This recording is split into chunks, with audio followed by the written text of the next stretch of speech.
You know, these birds are acting really erratic,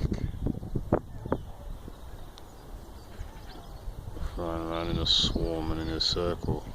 Can't zoom in any closer than this, and I think they're acting like that because of the magnetic field of this light ship here.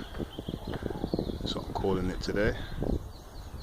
And I've watched this for about a mile. I've been walking, and I'm walking through a nature park. Just continue following it, see, can't want to get another angle of it, you see.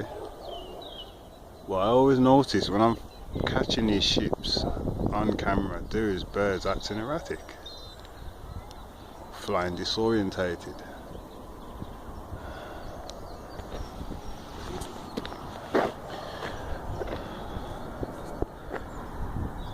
Can also show you how low the ships are as well. Look, there's the new ship, and this is an aeroplane. Look how low it is. Watch this thing. You can see all the lights on it. All the lights. So when you see this, these lights flashing at night, it's not always bloody UFOs. I've even seen ships turn into UFOs, so there's a lot of things going on here. But like I said, you see how low that was? And they're flying low because they might smash into these, possibly.